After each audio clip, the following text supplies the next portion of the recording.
C'est pas un hasard si nous on est en train de travailler sur quelque chose qui s'appellerait Hypnochoc, qui a un rapport avec impressionner les gens, avec une violence sonore et impressionner les gens avec une image forte et une manipulation par l'image.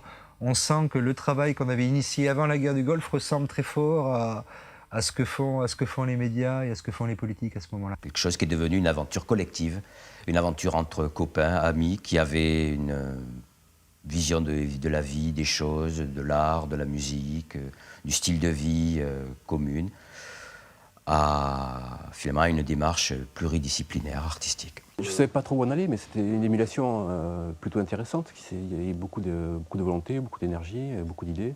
Et la mise en place de tout ça a généré ce spectacle, mais ça ne s'est pas fait sans mal, parce qu'il a fallu donner beaucoup de soi-même. C'était un pied dans l'inconnu et un pied dans un nouveau monde quelque part, quoi. Et je pense que ça a fait partie des choses qui ont été des moteurs. Enfin, ça a été un moteur dans dans l'énergie qu'il y a eu pour progresser, développer et au final aboutir à un spectacle tel qu'il a pu être, quoi. Comme disent les Anglais, t'es intime, quoi. T'es bien avec des mecs, ça passe, il y a des relations de confiance, chacun se délègue des trucs, tout ça. Donc voilà, t'y vas, quoi. Moi, j'ai toujours considéré que la musique de Spina, c'était ma musique, autant que celle de Laurent, de Bruno. Si personne ne le faisait, c'était à nous à le faire. Il se trouvait que là, il y avait une conjonction, une rencontre de gens qui étaient chacun prédisposés à faire avancer la chose dans ce sens-là.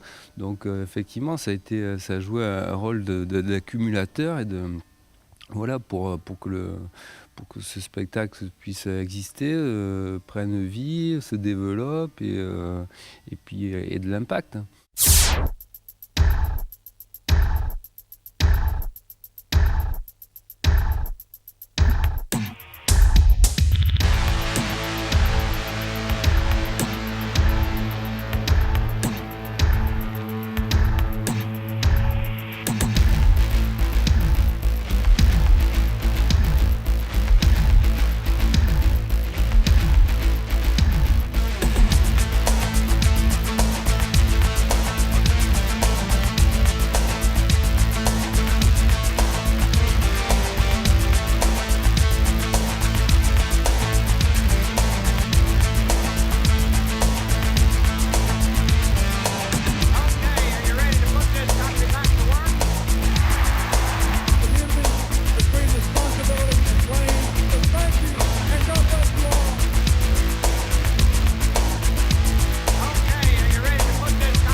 À la fin des années 80, Spina Bifida finalement a disparu, s'est mué en Spina. Les technologies numériques prenant de plus en plus de place dans la musique de Laurent. Et sur cette musique que Laurent composait, s'est développée une nouvelle démarche pluridisciplinaire. On a des projets un peu absolus au niveau artistique. On voudrait faire du cinéma, quelque chose de plus mis en scène, quelque chose qui raconte un peu plus des histoires peut-être que des simples morceaux de musique, qui donne un peu plus à comprendre, qui intègre plus l'image. Laurent avait une attirance pour ce qui était cinéma et mariage d'images sur de la musique. Donc c'est vrai que ça a été, comment dire, un peu une conjonction de choses qu'on fait qu'on a progressivement lancé ce processus, quoi. Moi, je connaissais un jeune homme qui s'appelait Jean-François Buisson, à l'époque, et qui était un artiste sculpteur. Enfin, il commençait à sévir dans le coin, et j'aimais bien le personnage.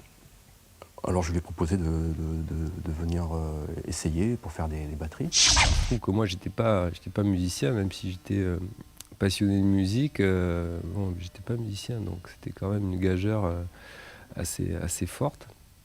Mais bon, ultra flatté, ultra motivé par cette sollicitation. Mais je dis ok, donc on s'est lancé dans ce projet-là, quoi, à fond, quoi. Il y a eu tous ces gens qui sont arrivés autour, je sais pas, c'était à la fois ma petite entreprise et une grande entreprise, quoi. C'est une fourmilière, c'est un truc où tous les gens qui viennent amènent une spécificité ou un moyen quelconque ou une idée, enfin ne serait-ce que ça, c'est déjà beaucoup en fait. ou des fois simplement une critique. Sur les musiques de Laurent, qui étaient au croisement entre la techno, le rock, métal, on a mis ces textes-là, commencé à se faire un univers un peu fait d'archaïque et de futuriste.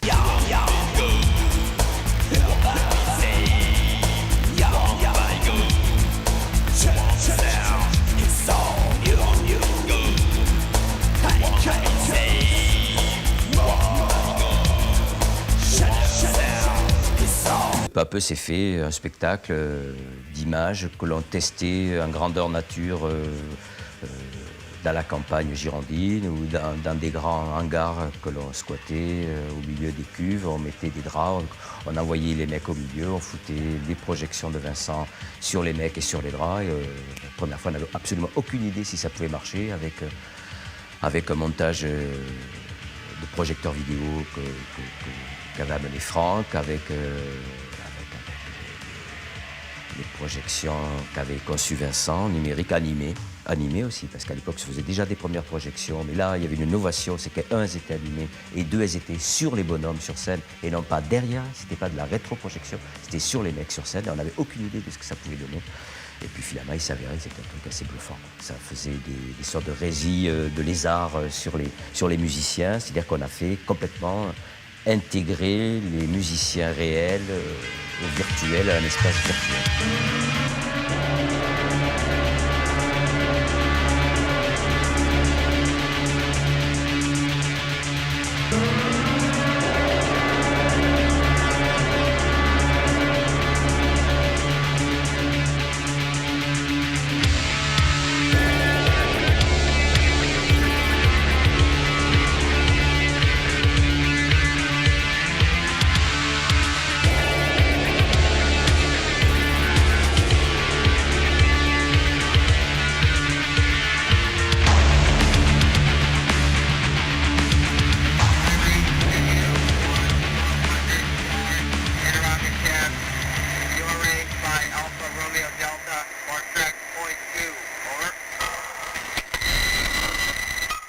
On est très secoué à l'époque par la guerre du Golfe, etc., par tout ce qui se passe dans le monde. Il y a des choses qui bougent. On répète un peu à côté de Bordeaux à ce moment-là, et un soir, en rentrant de la répétition, on croise un train chargé de chars et de camions, tous peints aux couleurs de la guerre du Golfe. Alors ça, plus les informations, plus toute l'espèce de pression médiatique qu'il y a autour de ça. Et le fait de croiser ce train-là très concrètement, ça nous a foutu un choc énorme. Green Night, c'est cette guerre virtuelle, parce qu'on découvrait la première fois la guerre virtuelle, la guerre jeu électronique. Là aussi, on illustrait d'ailleurs complètement les paroles de Baudrillard. On s'en inspirait, on les illustrait, on leur répondait sur la guerre du Golfe virtuelle, n'a pas eu lieu, n'aura pas lieu. On prenait un sujet, on essayait de trouver les bons mots et qui rentrent en harmonie avec la musique. C'était assez difficile. Ça a pris beaucoup de temps et beaucoup de douleur parce que quand on n'est pas chanteur à la base, pour arriver à faire sonner un mot et un texte, il faut donner beaucoup de soi, quoi. Retrouver le b.a.-ba du cinéma avec des moyens qui étaient très moderne et à la fois très préhistorique par rapport à celle maintenant, quoi. Encore au jour d'aujourd'hui, les images d'infographiques réalisées Vincent, moi j'en vois pas des mieux.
grâce à Philippe Bail, on pouvait encore mieux. Il était riche d'informations au niveau géopolitique, au niveau philosophique, au niveau psychologique. Enfin, comment dire, on était trempé dans ce bain-là, et les moyens qu'on s'était donné de travailler cette œuvre-là nous donnaient accès direct aux textes que pouvait écrire Virilio, que pouvaient écrire des gens comme ça à l'époque, quoi. Donc et donc il y avait un débat, un débat philosophique. North is everywhere, North is nowhere. C'est une idée que moi j'ai eue parce que je lisais un livre des livres sur le soufisme, sur l'ésotérisme islamique iranien. Donc les chiites soufis considèrent que le Nord, il y a un pôle mystique, c'est-à-dire qu'on est plus orienté par son enthousiasme et par quelque chose qui est de l'ordre de l'intuition et de la foi que par des repères géographiques. Laurent a dit il faut faire quelque chose avec cette image. Moi j'ai amené tout un paquet de déclinaisons avec North. Laurent a trié, il a dit il faut dire deux trucs, North is everywhere, North is nowhere.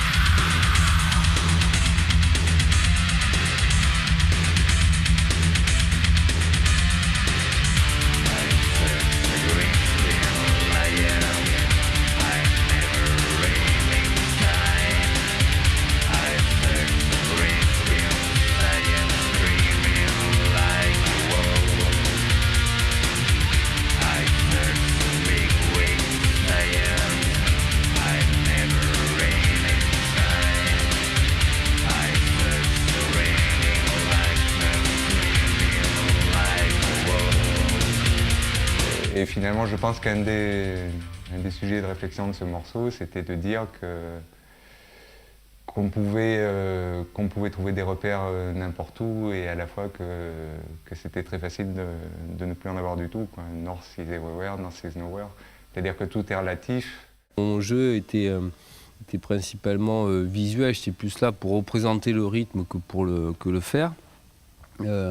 L'idée assez rapidement s'est imposée d'avoir une batterie, un stand de batterie qui rentre dans notre esthétique, qui corresponde à ce que les gens entendaient, c'est-à-dire quelque chose quand même d'assez violent, de très percutant. Jean-François faisait du bien dans Spina parce qu'il était dégagé de toute cette question technologique.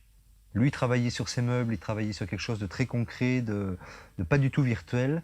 Et donc sa présence donnait un point de coagulation physique, humain, et surtout dégagé de cette espèce de maladie de la technologie qui enlève le lien entre les gens. Comme on disait tout à l'heure, chacun devant son ordinateur. Et plus on travaille devant son ordinateur, plus finalement on s'isole des autres. Ce clip, ça a été une grande expérience qui était complètement différente de la construction d'images scéniques, dans le sens où les images scéniques étaient très axées micro-séquences en boucle rythmées et relativement simplifiées au niveau de la composition des images et tout, volontairement d'ailleurs. Alors que là, on faisait un clip et donc il fallait faire, montrer les musiciens, faire des décors, faire quelque chose qui méritait de passer à la télé. Et on s'est un peu plié en quatre. D'ailleurs, Alain m'a beaucoup aidé à construire un fond bleu dans notre local pour faire des incrustations à l'époque. Et ça a été l'occasion d'innover des techniques, notamment l'inclusion de personnages réels dans des décors virtuels. Parce qu'à l'époque, ça a été vraiment fait avec des moyens préhistoriques, quoi. Pentium 90 MHz, pour ceux qui s'en souviennent.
il cherche un local pour...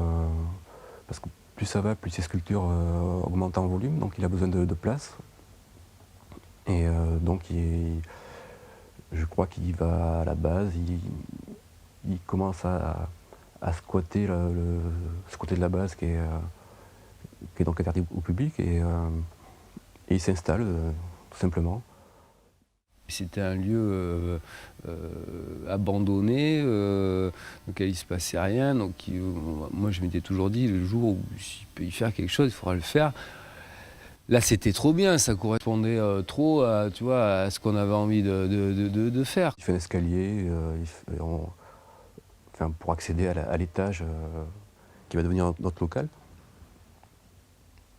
Et dès ce moment-là, on aménage un local et on s'y trouve très bien. C'est un endroit étrange et qui nous plaît beaucoup.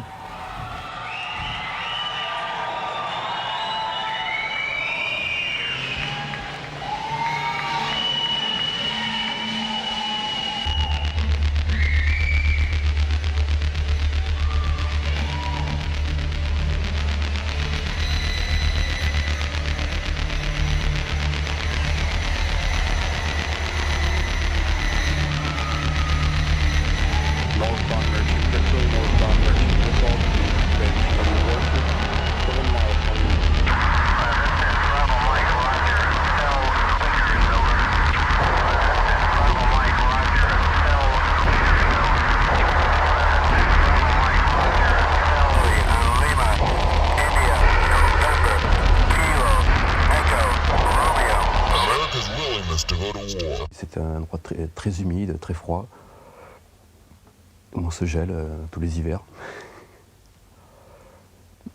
et où le matos s'humidifie, surtout le matos électronique, c'est pas trop fait pour ça. C'est vrai que cette base, ça a été, à mon avis, dual comme chose. Ça a été un bon coup médiatique, ça nous a rendu bien des services au niveau logistique. Après, ça nous a sûrement collé une image peut-être un petit peu trop forte et caricaturale quelque part.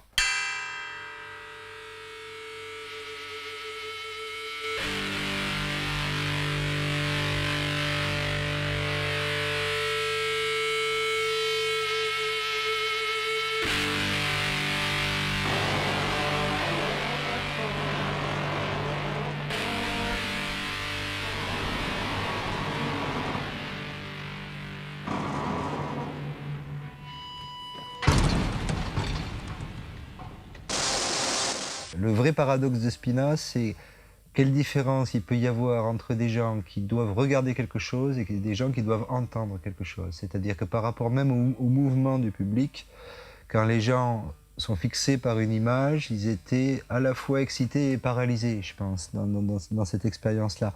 Et ça, on a cru pouvoir maîtriser le spectacle en se faisant des laboratoires personnels et en se faisant des simulations chez nous. Et en fait, c'est sur scène, je pense, que le dialogue entre ce que ça faisait aux gens et ce que nous, on voulait leur passer, s'est fait juste dans la confrontation au public.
put this country back to work?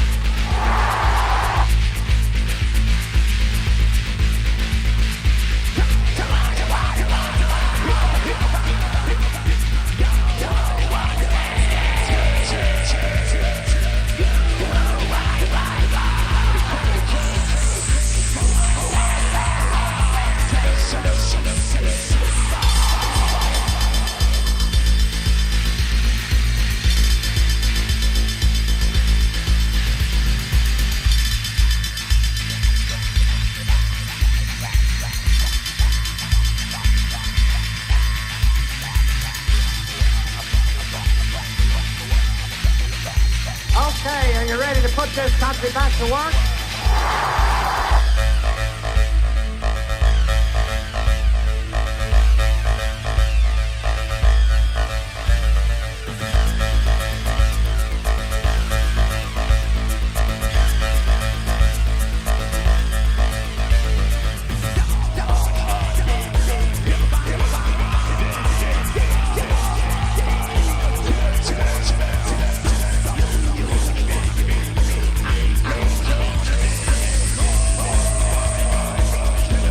Time stretch, c'est vraiment le temps, l'étirement du temps qui s'étire à l'infini, se rétrécit extrêmement, comme le permettent les technologies. Et finalement, tout ça, ça parle, c'est une même évocation de la perte géographique, spatiale et temporelle qui font une civilisation qui est dans un vertigo, un vertige infini.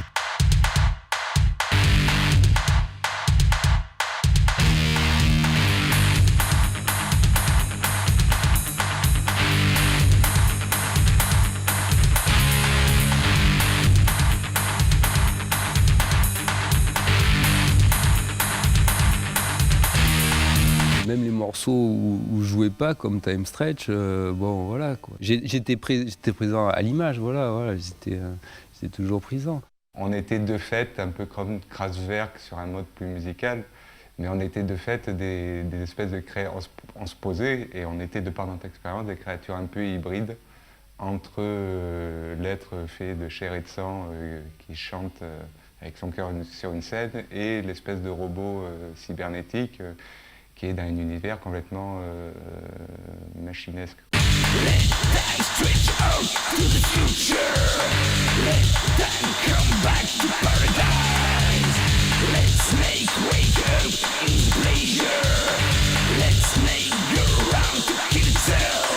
C'était plus finalement, comment dire, à un niveau métronome qu'on l'envisageait et plus une réflexion sur le temps et la valeur du temps. Le support analogique nous garantissait une régularité dans le temps et dans l'espace.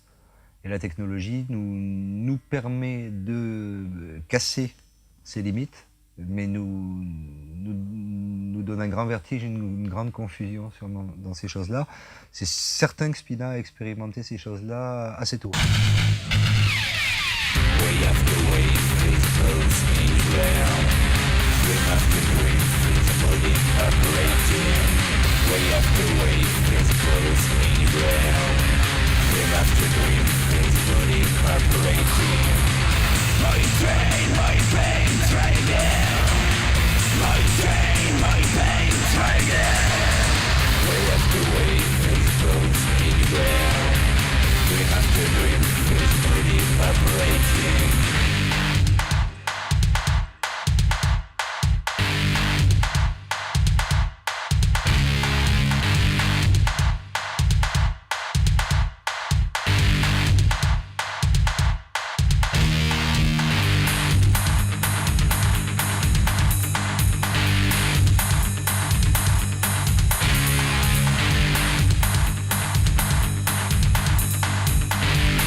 des sensations super fortes sur certaines images en concert. C'est-à-dire qu'il m'est arrivé d'être dans des états où je me déconnectais finalement du son, que je connaissais que trop bien, pour recevoir l'image en pleine poire et finalement rentrer dans le monde. Et je pouvais à ce moment-là ressentir, je pense, l'état moyen du spectateur. Ce qui explique aussi le côté hypnotique de Spina, et ce qui explique que certains spectacles de Spina, l'auditoire ne bougeait absolument pas, tellement ils étaient pris par le côté visuel, quoi.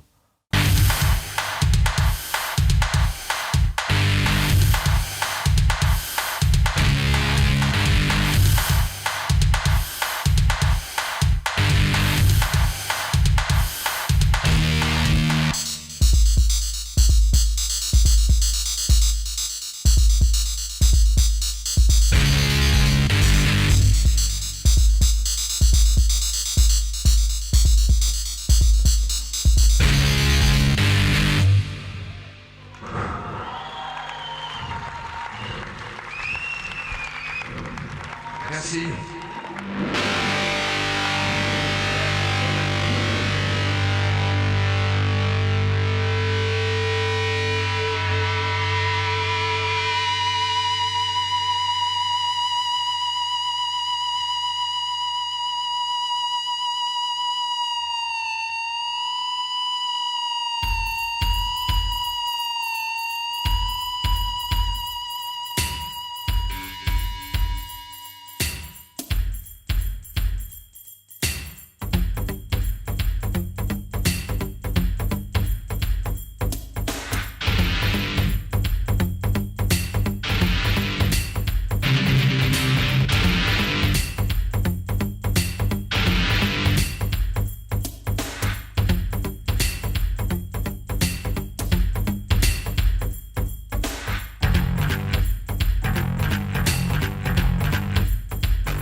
l'expérience live de Spina, c'était avant tout l'expérience Spina, vu que quand même notre spécificité, c'était de faire des concerts avec ce mariage, cette adéquation musique-image. Quand ça rentrait en résonance, pour le coup, ça résonnait fort. Sur le moment, c'était évident, il fallait faire ça et on l'a fait. Et le monde appartient à ceux qui ont la foi, et ceux qui y croient et ceux qui se battent pour ça. Sévère, mais juste. Spina, c'est un invisible qu'il y a entre nous tous. C'est pas chacun qui essaye. C'est pas André Malraux qui essaye de se construire une statue de son vivant. C'est des gens ensemble qui essayent de créer un invisible entre eux et qui essayent de rendre cet invisible mythique plutôt que d'essayer de se transformer artificiellement pour se rendre mythique.